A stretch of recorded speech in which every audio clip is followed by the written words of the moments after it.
Ready? Good afternoon and welcome. My name is Monica Wedlock Kilpatrick, and I serve as the Director of Connect Ministries for the National Benevolent Association of the Christian Church Disciples of Christ. As we get started, I would like to inform you that this webinar is being recorded and will be available for future viewing on the NBA website at nbacares.org/mental-health. That's nbacares.org/mental-health. This webinar continues our 2017 series of webinars and educational trainings offered by the National Benevolent Association. Today's topic is superpowers, suicide, and speaking life, everything you need to know about suicide prevention.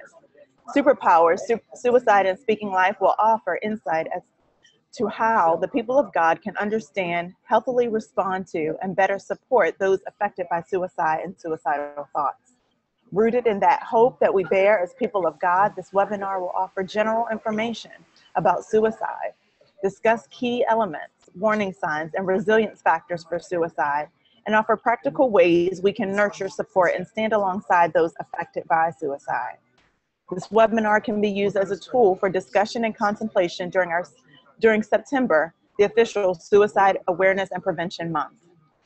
For today's webinar, we will not take live questions. Throughout the webinar, if you have questions that emerge, we welcome you to use the Q&A feature by clicking on the icon at the bottom of your screen to submit any questions for later response by our staff. Please include your email address so that we can respond to you directly. To request technical assistance, you may also use the Q&A feature. If you are participating by phone, you may email me at mkilpatrick@nbacares.org. Again, live questions will not be addressed in this live setting, but in a follow-up communication. So let me introduce our speaker.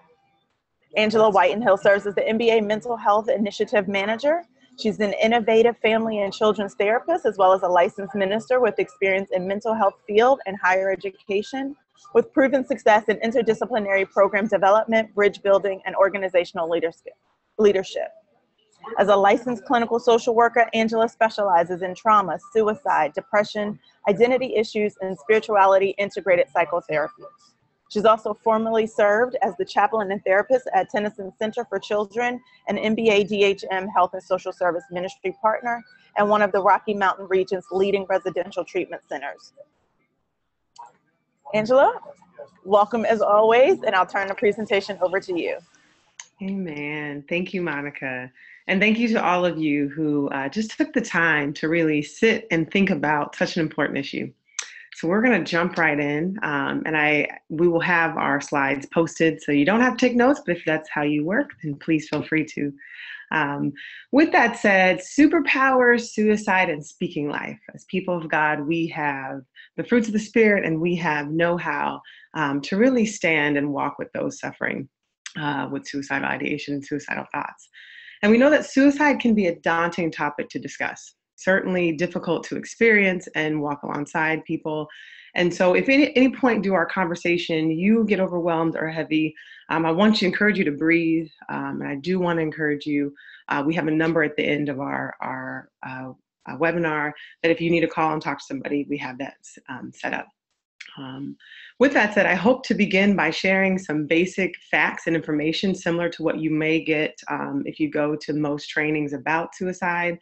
But then I really do want to discuss and think through ways in which we as people of God and we as disciples of Christ can walk alongside those suffering with suicidal thoughts and feelings, because we are simply in the business of love. That is the coolest thing about being a Christian, is that we are in the business of love. And so I hope that we as together learn new ways to love today. With that said, we're going to jump right into some definitions so we can all be on the same page. I want to start off by, make sure my little cursor there, perfect. So what is suicide? Suicide is the death caused by self-directed injurious behavior or self-inflicted injuries with the intent of dying. Suicidal ideation is thoughts or fixation or plans, maybe unusual preoccupation with suicide or with death toward your own self. And then what I like to lift up is we're trying to really change how we talk about suicide. And so I will, throughout our time together, say die by suicide or completed suicide instead of committed, Committed denotes some sort of crime and attached a shame or sin to taking your life. And so we want to move away from shame, because we'll learn a little bit later that shame really isn't the most effective change agent. Hope and love is. So we're going to say died by suicide or completed suicide. And then suicide contagion. This is a fancy word you might hear on the news or hear at a school setting. Contagion simply is the process by which exposure to suicide or suicidal behaviors might trigger another person's suicidal ideation if you witness it. And so contagion is something as therapists and public service people we try to maintain after there is a suicide. All right, a few more definitions here. Survivor. There are many survivors, and we'll talk about them, but a survivor is a person who has experienced a suicide of a family member or friend or peer group. So somebody else has taken their life by suicide, or it is a person who attempted suicide and did not die. So there are a lot of survivors out there. I imagine there might even be someone on our call today. And so I just want to welcome you and thank you for being here. And the last definition is postvention is a big fancy word for programs and interventions for survivors like you and I following the death of a suicide. And these activities help alleviate suffering and emotional distress that may cause survivors, but also it helps prevent suicide contagion. So this actual webinar, we're hoping can be used in the future as either a postvention or a prevention tool in your congregation or community. All right. With that said, we'll move quickly through suicide frequency. So how often, what are the rates like? And based on CDC statistics, we know that suicide has increased since 1999, 24%. There are a lot of factors that play into this, and we'll talk about that more in detail in another webinar. But there's some particular statistics I do want us to keep in our mind as we walk through this, that suicide right now is the 10th leading cause of death in the US for all ages. Accidents typically are the first ones. The third leading cause of death for ages of people 10 to 14. So our middle school, our early high school students, third leading cause of death. Second leading cause of death for those of us who are 15-year-old to 34. So those are in middle high school into college, post-college into professional career. So those are pretty solid numbers there. The second leading cause, meaning the first leading cause, is accidents for that age group. And there is estimated that for every 25 attempts for suicide, one person actually completes suicide. And so there are a couple ways we can look at this, that there are more people attempting than that pass from suicide. And so when we think about one completed death, we want to think that there are 24 other people out there still possibly suffering in pain. The other way I like to think about that is there are 24 survivors, and there are 24 more opportunities of life, and there are 20 more people who have chosen life and are trying to live life in certain ways. And so it's something to think in our mind. With that said, we'll move just in terms of who, the question of who, we think about it by age. Here's a graph for you that sets up kind of the age demographic. I want to give you some chance to look at that. Again, we'll have this posted. But you'll find here that suicide attempts are significantly higher with our age ranges 18-year-olds, so right around high school graduation, through 29 years old, are adults in that age range. Post 30, we find that it starts to drop significantly over time. The highest increase in suicide in terms of the age population are our male populations, 50 years of age or older. So I want us to think about our congregations and who we are and our community, that we do have 50-year and older male, that is a rising population, that this is a possible issue for. Suicide rates for females are higher amongst those about 45 to 54 than other female populations. We'll talk about gender in a minute, but suicide rates for males are highest amongst those aged 75 and older. So a lot of times we do give our attention to high school age and teenage age, and as a large population, yes, that 15 to 34 is a population that it is more prevalent. But we do want to pay attention to those of us aging in about 50 years and older, and definitely our elderly population as populations to have prevention tools for and postvention tools for. And suicide rates amongst elderly, to mention them, are highest after being widowed and divorced. And so we want to think about partnering and kind of community around our elderly around this time. By ethnicity, we can see on our charts here that the highest suicide rate in the US are among whites, Caucasian population, American Indians, Native American Indians, and Indigenous peoples, First Nations of the US population, and Alaskan Natives. And so again, we can go into more detail about why, but I want us to more walk through these and get to prevention, but keeping in mind if these are people in your congregation or these are a population in your community, that this is going to be more prevalent for you. African American, Latino, and Native American and Asian American people who are lesbian, gay, bisexual, transgender, LGBTQ plus will attempt suicide at especially high rates. And I just want to say that attempting is different from completing. So you'll have more attempts within these populations. Hispanic youth or Latino youth are more likely to report their attempt. So that's something if you're working with Latino or Hispanic youth, that they're more likely to confess or talk about their attempt than their Black, white, or non-Hispanic peers. Also, in terms of young people, the highest rates of completed suicide is going to be from our Indigenous people, our First Nations, Native American, and Alaskan Native peoples. So just keep that in mind. The last one, or a couple, we're going to talk about gender. Who, in terms of gender, males are 4 times higher to complete a suicide, whereas females are more likely to have suicide thoughts or 3 times more likely to attempt suicide, but maybe not so much complete. So again, we're thinking about our populations that females are more likely to attempt and not complete. And we'll talk about why that is, but it's usually around method and also social support systems. So with that said, our depression rate amongst females is typically 2 times the rate of men. So that leads to a lot more attempts. And girls, though, are more likely to report their attempting than boys are in terms of conversation. I see some questions going up, so I want to make sure. Awesome, we got that taken care of. With that said, I want to keep moving on to sexual orientation. So when we think about who, it is really important that we think about the LGBTQ plus population, particularly our youth. Our LGBTQ plus youth are 3 times more likely to attempt suicide than their heterosexual peers, and 2 or 3 times more likely to complete suicide. So the stakes are higher due to their social identity or their sexual orientation and who they are. Medically serious attempts, so attempts that cause some sort of medical intervention afterwards, are typically 4 times more likely amongst the LGBTQ plus population. And I want to lift up transgender adults. Trans adults, 41% of trans adults have said that they attempted suicide in a study. Let me just check my chat here. Perfect, thank you. And 61% of trans adults who are victims of physical abuse have attempted suicide, a much higher rate. So we want to think about physical abuse in relationship to suicidal ideation. Our LGBTQ plus youth who've been rejected by family are 8 times more likely to attempt. And so keep this in the back of our mind as we think about what we can do as a congregation and as people of God with certain populations like the LGBTQ plus youth population who are suffering exponentially.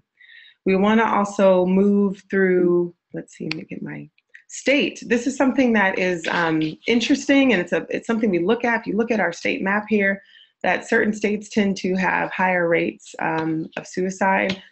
And so I just want to lift up that we think about in a world that states that are bordering our Rocky Mountain region, typically states that are in Alaska state, which you talk about weather shifting. Sometimes people say it's because of altitude or it's because of weather, or it's because in these states you see in blue, there are less people around in some areas.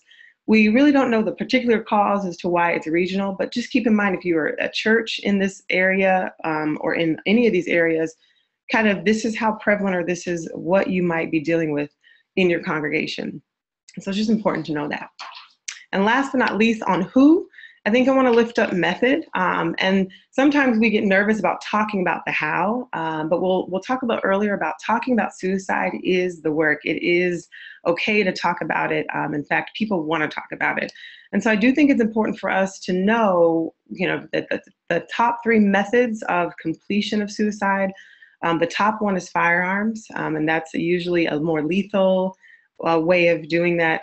Poisoning is another one you'll see here, and suffocation. If you look at our map that these are between males and females, you'll see a distinct difference. And this is to why you might find that males will complete at more rates higher than women or females, and that females might attempt because of the method that people use. So, in the face of these statistics and thinking about the reality that this is prevalent and really holding that information that's heavy, that can be hard. And so what I love about superheroes, and if you think about all your superheroes, all the cool Marvel comics and the Ninja Turtles and all of our cartoons, that in the face of darkness, in the face of depression, in the face of anxiety, in the face of hopelessness, we are called to care as people of God. Though we may not be superheroes, we are in our own right, in the sense that we have the fruits of the Spirit. We have the Holy Spirit that really moves through us in these times. And so I want to shift gears and think about that it is our nature as Christians to stare death in the face and evoke and encourage and inspire hope and really beckon back life to those who are hurting. Just like Christ, we have the power to speak life and we have the power to give life through our love. And so I don't want us to fret in the face of suicide. In fact, I want us to stand on our promises, and I want us to stand on our spiritual coping skills and our scriptures and our faith and our knowledge and our facts and our therapy and our medications and our science to really have faith that provides us to be able to support for those suffering. With that said, the 3 ways that I think the people of God can respond is we have to start with, what do we believe? What is our belief system? How do we think? Then there's a discernment process. All right, we need to sit with ourselves, with our knowledge, with our community, with our God, with our spirit, and figure out what are we to do, and then we need to act. And so we're going to talk about that coming up. So what do you believe? What you believe makes all the difference. I've worked with suicidal patients most of my career, and I'll tell you, as a clergy person, as a therapist, there are a fine line between me doing therapy and me sitting with my own beliefs before and after session, really praying about, God, help me have hope and believe in the situation. Do you believe your loved one or yourself are destined to die? This is a belief we want to check. We want to really sit with, were we made in that way to have our life end short by our own means? I say no, that is my belief. And you have to think about, do you really believe this? I remember when a close family member of my own called me when I was a freshman in college and told me that he was contemplating suicide. And I went into beast mode, I like to call it. Something came over me and I started sharing all the ways in his life that he was incredibly valuable and incredibly important, and why this was not time for him, because I saw all the ways in which he was going to change our family and be who God called him to be for me, right? And I knew it in my spirit that I was telling the truth. And so I asked you today, what do you believe about your life, and what do you believe about their life? I want us to think about some other belief systems. These are some myths that we tell ourselves. We want to avoid thinking that someone who is suicidal wants to die. We have statistics that show us that most people who attempt, or most people who speak about it, or most even people who are thinking about it, they don't want to die. That suicidal ideation really is a temporary state of mind. It's important that we acknowledge this, because most people who are feeling suicidal ideation they're really hurting. There's a lot of pain, a lot of hopelessness, a lot of isolation, and they just want that to go away. If we can find a way to get that away, life is a choice in that way. So I want us to really sit with, when we're engaging people, that most people don't want to die. And that's a belief I hold in my spirit when I do my work. Once a person is suicidal, he or she is not necessarily suicidal forever. Despite behavior, maybe there are multiple attempts, maybe there are depressed conversation, maybe there is fixation on death. You have to believe in your heart for them, until they do believe for themselves, that suicidal ideation is reversible. It is not permanent.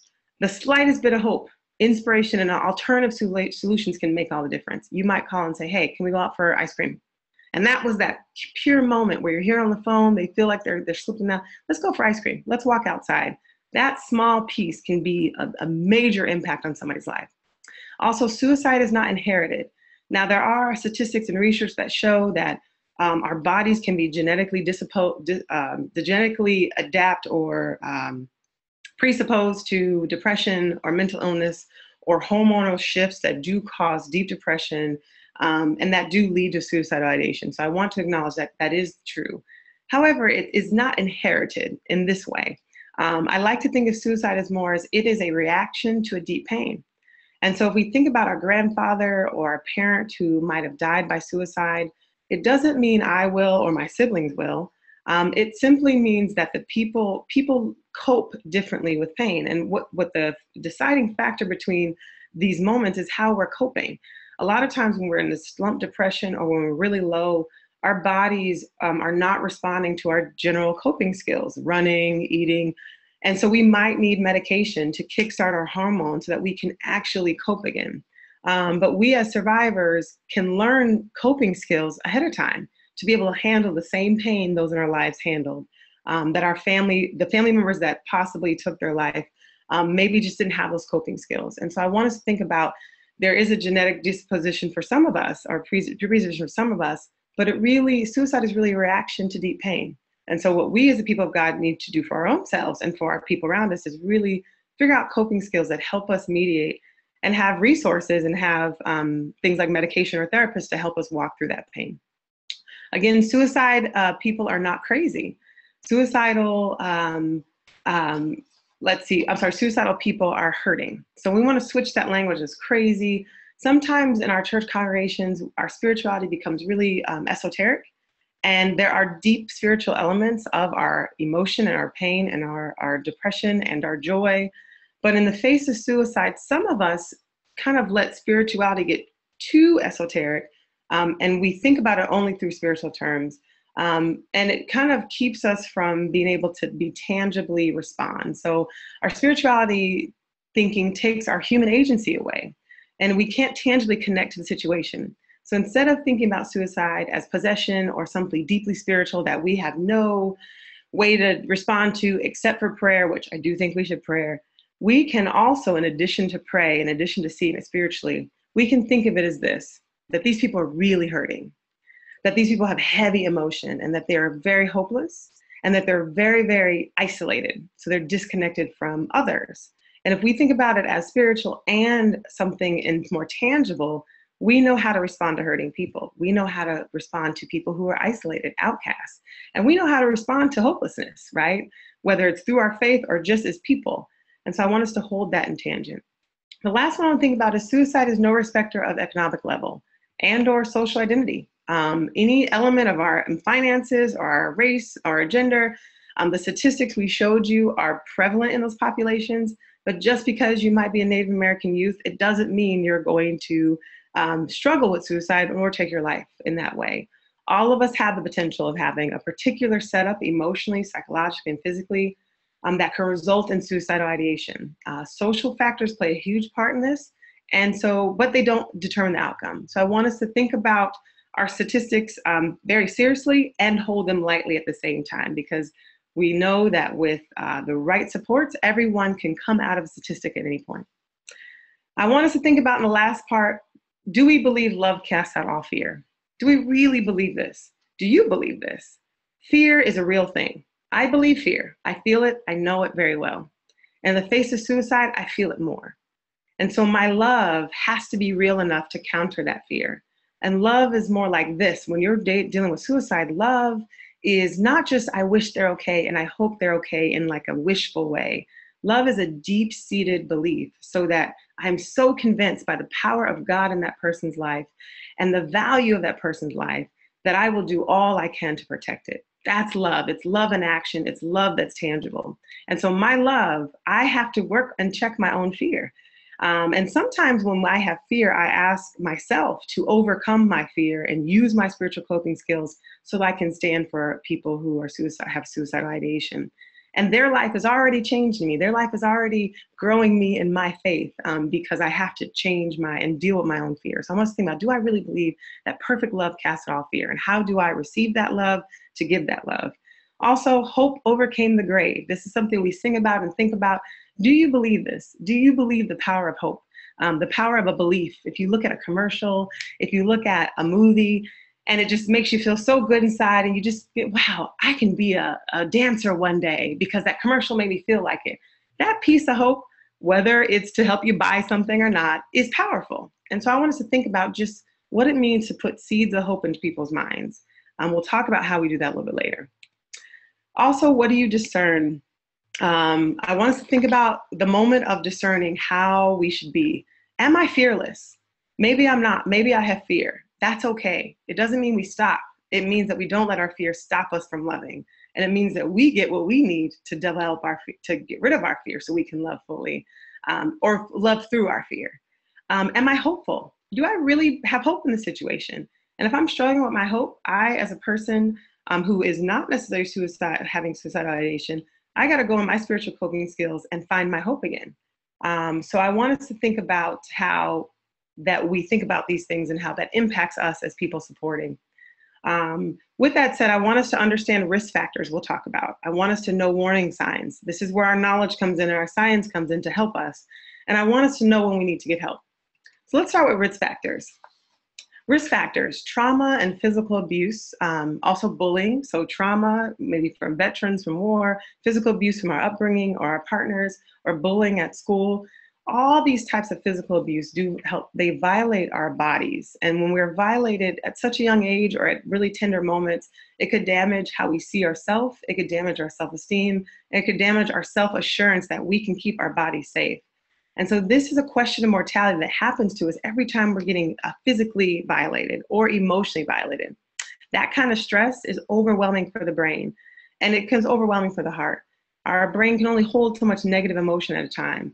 And so that sometimes helps or is a risk factor in that it could kick us into a slump or depression or really not really feeling our life is valuable. Substance abuse is another one. Substance abuse is tough because it typically is used to medicate some feelings of suicide. So for a minute you feel okay, and then it comes right back drastically. It could be a co-occurring element. And substance abuse can diminish critical thinking or inhibitions when you're in a really depressed moment. So if you are in a drunk at the time and you are on a ledge and you're trying to think about what you should do, that alcohol will essentially, change your reality. So I want us to pay attention to our substance use and the people around us and ask those kind of questions. The other thing I want to think about is family history of suicide. Those of us who have had people in our families that have taken their life as suicide, it doesn't mean that we will, but it also means that those people, again, the coping skills we may not have them. So we want to think about attempts and what kind of coping skills that we've seen growing up. Also biological, physiological makeup. We know that our bodies could be genetically not set up for certain hormones, or we don't have the certain connectors because of that. So I want us to think about that as well. The history of suicide attempts. Suicide attempts, typically, just like anything you do for the first time, the more you tend to do it, you might think differently, you might up the ante, you might be more savvy, and so that's why they typically can be a risk factor. Access to lethal methods are huge. I always ask people, what's your plan and do you have access? Can you afford that gun, or do you have that type of pill? And if they say they do, that's a risk factor. Stressful events and loss. This is loss. This is a loss of a pet, a loss of a partner. This is a loss of a job. This is the stress of good transition. You might be overwhelmed in buying a house, your coping skill, plus what you hear on the news, and plus what you went through in your past relationship, all combined. So I want us to think about that. Also, warning signs. To know that warning signs, 4 out of 5 teens give warning signs. Warning signs are our friend, y'all. They are our friend. When people cry out and give us warning signs, that is a good thing. It is not something to be afraid of. It is not something to be ashamed of. It is not something to shame them about. You want to listen to them because that is the spirit going, this guy, move on this, stand in the face of fear. 75% of people exhibit suicide warnings. So most people do give warnings before, because most people, again, don't really want to take their life.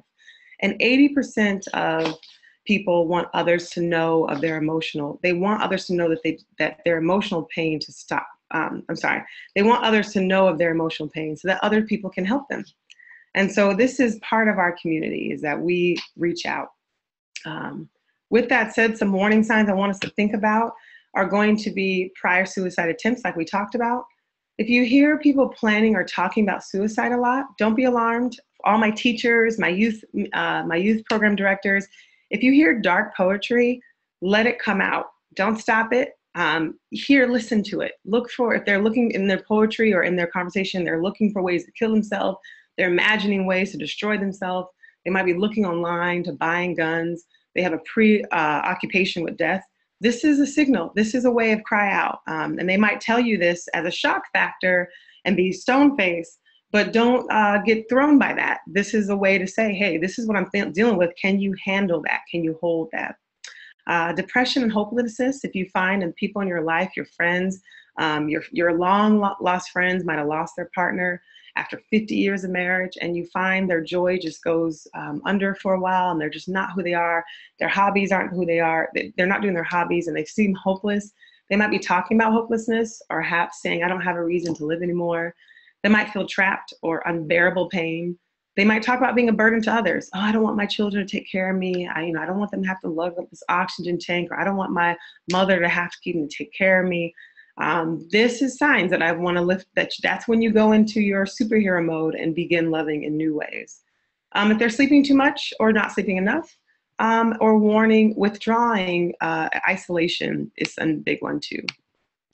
So with that, let me make sure here. Oh, another one I want to lift up is giving prized possessions away. This is natural. If you are moving or if you are getting older, you start giving your possessions to people. But if it feels unnatural and preemptive and doesn't feel right, you can start asking questions. Extreme mood swings, so very agitated or very reckless, showing rage or showing deep isolation and depression.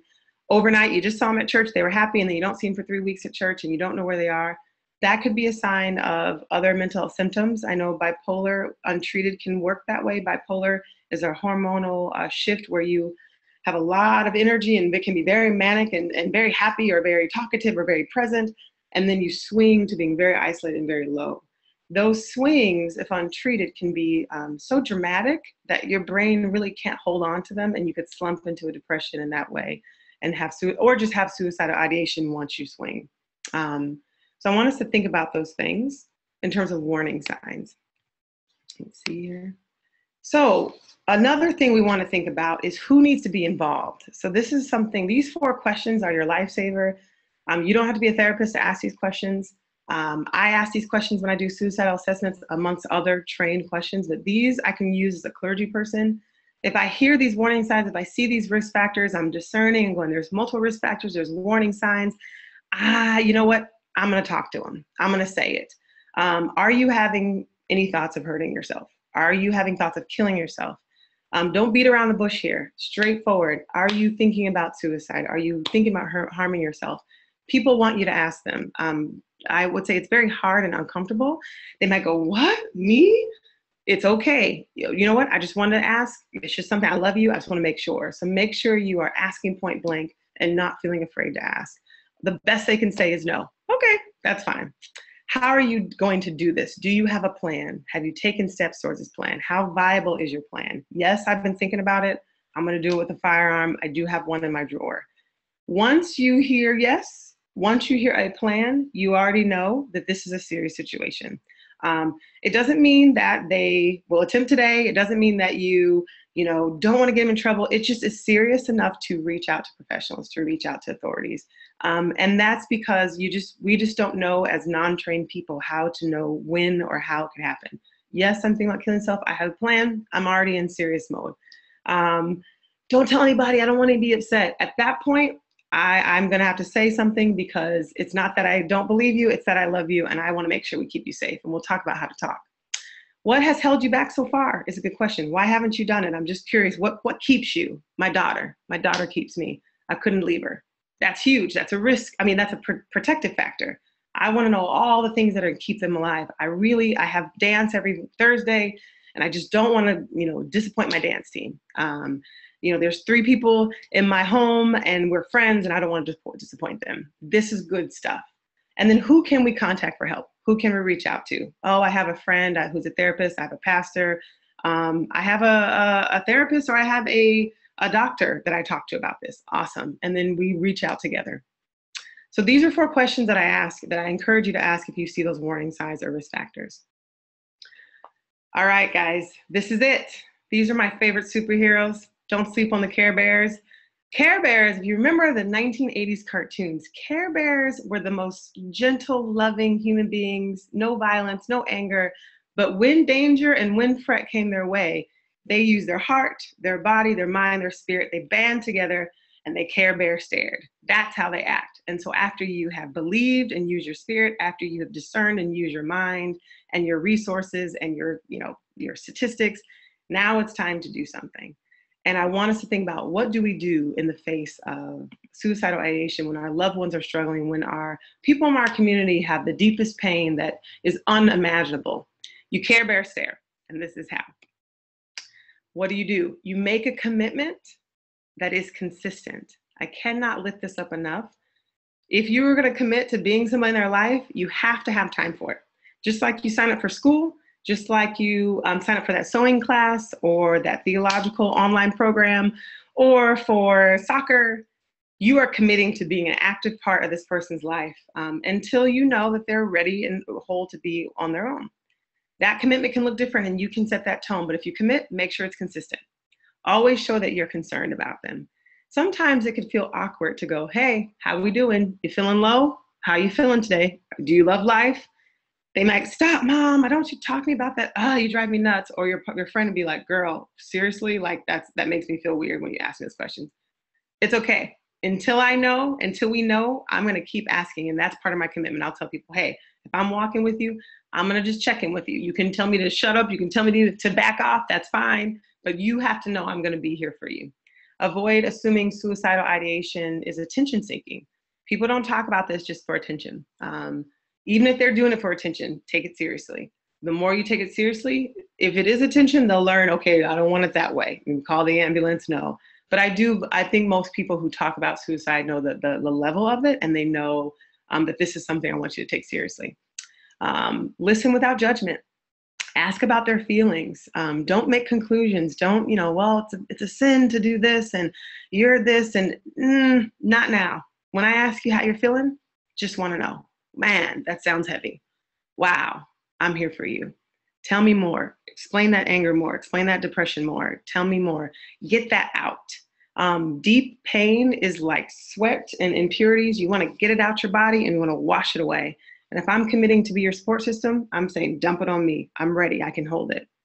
Be willing to push through any walls that they may have. We have walls. You know this, people of God. We have walls. And sometimes literally our depression or our state of being, it pushes people away on purpose. We don't care enough about ourselves or see the value of ourselves. We don't want to waste anybody else's time. Push through that. They don't have to feel loved or valuable. We feel that. We tell them they are until they feel that. That's our job, to hold that for them until they can feel that. Ask about suicide directly.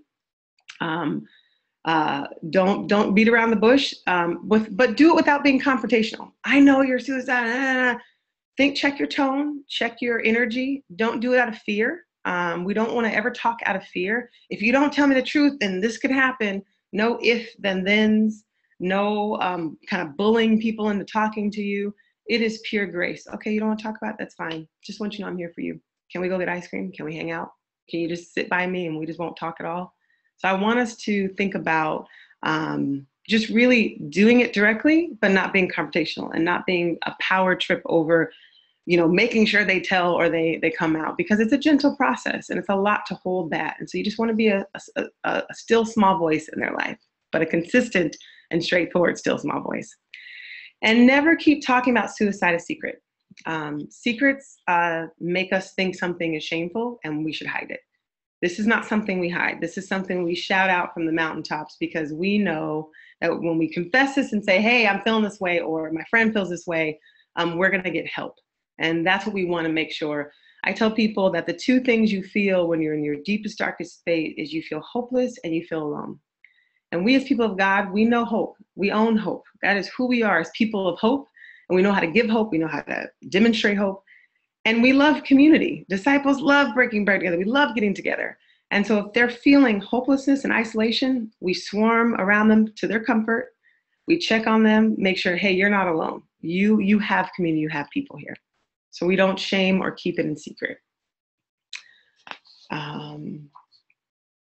So this is my favorite part. When you're in the moment of Care Bear Stare, the one thing that we can do without training, without a long moment of discernment, we know how to speak life. That is who we are as Christians, the people of God. We speak life. We can speak life in all kinds of ways. And so I want to read to you a whole list of ways you can speak life. And this will be on our website along with other resources. And you can pull this off our website and you can rewrite it. You can send in notes. You can say it via text. You can put it on Facebook. You can tell it to your family. This is some things you can say, and you can change it to fit your context. But I want us to know that speak life, by all means necessary, speak life. Uh-oh, let me make sure I move this. So we're gonna go over the do's and don'ts of speaking life. I believe your pain is real, period. I know it's real. I believe it's real. I'm not gonna say it's not real. It's not just in your head. Your pain is real. I'm gonna acknowledge your pain is real. I don't know what you're going through. I don't understand it, but I want to. That is a whole different element than, oh, you'll get over it, and oh, I've been there before. Nope, your pain is real, and I wanna know what it feels like. Tell me, I'm here. Don't worry about your true experience or your pain hurting me. Don't worry about your pain making me upset. Sometimes people are afraid that their real and raw emotions are too much, so they keep them inside. They don't want to negatively affect us. Ensure them that you can handle it. I can handle it. And only ensure them if you know you can. And you know how much you can handle. And if you can't handle as much as you want to handle, you go to your own therapist, you go to your own pastor, you go to your own fruits of the spirit, your own scriptures, and you gird up and you get ready to Care Bear Stare and hold it. But I want us to be mindful of, if you're ready, telling people, I can hold this and I'm not afraid and I have hope. And if I don't have it, making sure I wait or do what I can do until I do. You are this tangible rock in which they can stand on, the peace, the joy, the self-control. You are the Christ in that moment, the tangible Christ that can manifest the Spirit, be God in their world until they're equipped to feel it for themselves. I'm sorry that you're in so much pain. I'm sorry that you're feeling this pain. I'm not going to leave you. I am going to take care of myself so that you don't have to worry about me.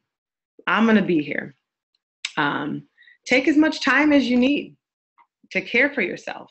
Tend to yourself. People who are depressed and suicidal sometimes try and fill obligations. They feel like, I got to keep going to Bible study. I got to keep, getting my kids here. I got to keep doing all this stuff.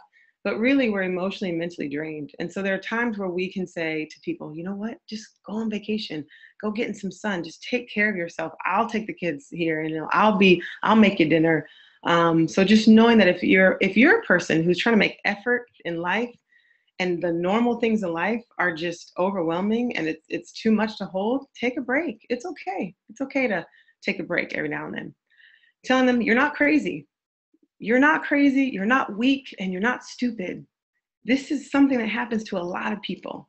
This is something that this could happen to all of us. I want to walk with you. We will walk with you through this. Before you say this, make sure you mean it. Make sure you have the time and the schedule. If you don't have the time and schedule, make time and schedule. You want to make sure they can trust us in this. But tell them you don't have to recover from this alone. We can find help for you. I cannot be committed to you every day this way, but I know some who can. And the team of the 4 or 5 of us, we're going to make it work for you. One thing I love telling people is I love to say, stay. Just stay with me. Just stay right here. You don't have to talk to me. You don't have to believe in God anymore. That's something as a therapist, I don't believe in God. You don't have to believe in God. Just keep coming back. Keep coming to Bible study. You don't even have to love it. You can curse at me. You can say this is hogwash. You can tell me that you don't like who I am, but just stay by me. Don't leave me. Don't leave me. You're valuable and you're needed. And this is real in my soul that I tell these people, just stay here. And you can just pause, but make sure they can stay in close proximity. They stay in your work, but knowing that their presence is valued, their life matters to who they are. I want to help you keep safe. So let's figure out ways to do that. Let's brainstorm together. How do we keep you safe? Where's that firearm? Can I hold it in my house for the next 3 weeks and then I'll give it back to you? We'll see where you are. Make deals, figure out ways to keep them safe. Take it seriously. I love this one. You are loved by God and you are loved by me. And even if you don't feel it right now, I'm going to feel that until you do. I will hope for you. I will carry hope for you until you can hope again. And I commit to that. I take time, as much time. I talked about take care of yourself. I'm here for you. When all this is over and all this, we pass through this, I'll still be here for you. We'll go hang out together. Let me help you. How can I help you? Do you need a hug? Do you need movie tickets? Do you need dinner? Do you need someone to sit with you? How can I help you? I'm not going to force my help on you. How can I help you? I say I'm here for you and I can commit to this. I can commit to checking on you every Thursday. I can commit to writing you cards. I can commit to giving you a hug on Sunday, every Sunday. You can bank on that every Sunday. Let them know what you can commit to. You are not alone, and showing that. And I love you. I genuinely love you. Your life matters. You have purpose and weight. You are a unique illumination of God on earth. We all have learned our value and purpose to live it out, and we're born with it. We have to learn it. So it's in you. You just have to learn it, and I'll help you see that. And I want to express that purpose, see that purpose in your life. I want to affirm that I love you, that I share this love with other people for you. And I start telling them why. I love you because you're so quirky, you're sarcastic, and it's hilarious. I love you because you're consistent. I love you because you're intense. I mean, you get a project and you fix it. I love you because, and just start naming all the cool things about them, the unique things about them. I love you because you're quiet, because you just know when to talk and when not to talk. I love you, and start showing them about themselves. This is the most powerful element of who we are, y'all. It's speaking life. It's proclaiming who they are and telling them who they are, showing them what Christ sees in them, showing what we see in them, even when their behaviors are being something else. I used to work at the Tinson Center for Children, and I had children who were physically abused, and I had plenty of clients who were suicidal, 10, 8 years old, suicidal, and they would hit me, and they would bite me, and they would call me names, and I would look at them and say, do you know you are made? You are wonderfully made. You have a purpose. And that hit you just gave me, boy, that's going to be a really solid football hit one day. Now, I don't encourage you to get hit. I was trained on how to be hit, and that was my facility. But your child might be lashing out at you, and you regulate, and you have your support systems, and you tell your child, I love you, baby girl. No matter what, I know you're angry. I know you have pain. I know you want me to feel that pain so I can understand that pain, but I will hold that pain. And when I can't hold that pain, I'm going to go get filled up by my friends and my pastor and my community so I can come back and hold that pain, because you are made beautifully. You are made to have joy and peace and love. And I'm going to be with you until you get there. These are messages and things that I love to tell people when I mean it and when I'm equipped to. I'm going to jump quickly through the don'ts. I don't like spending a lot of times on don'ts, because you'll know when it doesn't feel so good, but essentially saying something like, hey, you're being selfish, not something cool. Anything that's shame-provoking just doesn't help. And clinically and therapeutically, shame is not a long-term change agent. So fear and shame get you moving quick. It makes you shape up quick, but it does not transform you. It does not actually really go to the depths of pain. It just makes you know not to show people your pain. So saying things like you're selfish, no one ever said life was fair, suck it up. You should stop worrying about this. You're doing this to yourself. You're doing this, stop feeling sorry for yourself. Try not to be so depressed. That's not how depression works. It is physical. It is emotional and spiritual. You can be fighting inside, not feel depressed, but you may need medication. You may need adrenaline rush. You may need a hug. You may need touch. Snap out of it. God won't give you more than you can handle. This is true, but that term can be when you feel like this is more than you can handle. When you're in a suicidal ideation, it feels like more than you can handle. Whether it is true or not, we're not going to fight semantics and theology. Right now, it's more than I can handle. So that's not usually a good thing to say. You'll be all right. Just get some sleep. Sometimes sleep, it doesn't work, and that's not what's happening. I think your depression is a way of punishing me. You might be angry, you might be frustrated. Take that anger out with a support group, with somebody else, vent with somebody else, because it isn't a punishment to you. They're feeling the most pain in their life. They're feeling punished by their pain. Believe me, I know what it's like. Nope, we don't know what it's like. Even if you've experienced it, that just doesn't help somebody, because at that point, it's too much. I was depressed several years ago. This one it sounds funny, but it's true. Have you tried chamomile tea? Have you tried these different things? Just be careful of solution. We don't want to find solutions. We don't want to fix it. We just want to say, how can I help? I'm here for you. What do you need? And you do what they're saying. So those are the kind of the don'ts. But like I said, I want to go back to that speaking life. We'll come as this. Here's what you can say. Here's how you can be. It is true that we feel fear, that we feel concern, that we feel overwhelmed ourselves. Holding suicide, a suicidal ideation, or holding someone else is not easy. And so I encourage you to get your own help, you to get your own support system, you to take breaks and go find fun things for you to do. You have to be balanced in this. But like I said before, suicidal ideation is reversible. It is not the last word. It is real, and it is something to take seriously. And it's something to pause and stop our normal program to tend to. But we can have power in the situation. With that said, as we get closer to our end, I know it's a full day. I want to lift up that these are two awesome ways of reaching out for help. The suicide prevention Lifelines.org is an amazing website that has webinars, that has resources, and it has a line that you can call, a national line, that they're there 24/7. I encourage you to look up this site if this is something you're interested in your congregation, or if you are walking through it your own self, or if you want to support somebody who's walking through it. And the crisis text line, I love the crisis text line. They're saying that teens are more likely to text than call. I'm more likely to text than call. And so you simply get on your phone, you text 741-741. You text 741-741. 741-741. And so you text that 24 hours, it's confidential. You can text hello, you can text whatever. They just have these text hello because they want to see where you got advertisement from. But you can text anything and say, I need help, and they will text you right back. These are lifelines for you when you're walking through this moment.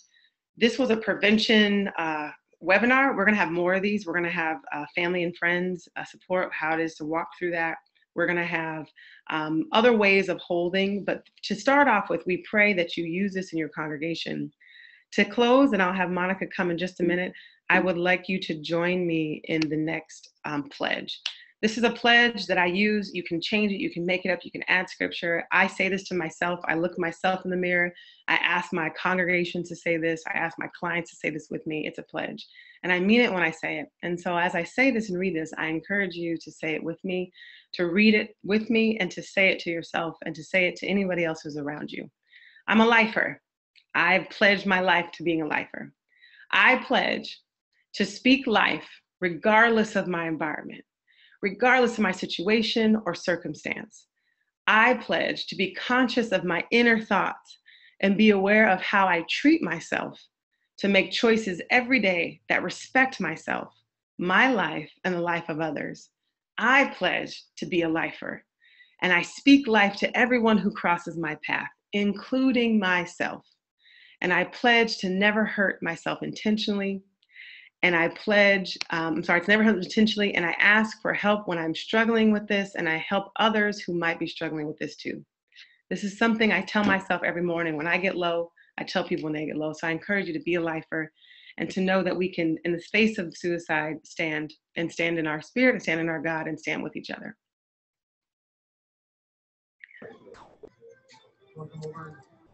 Wow, thank you so much, Angela.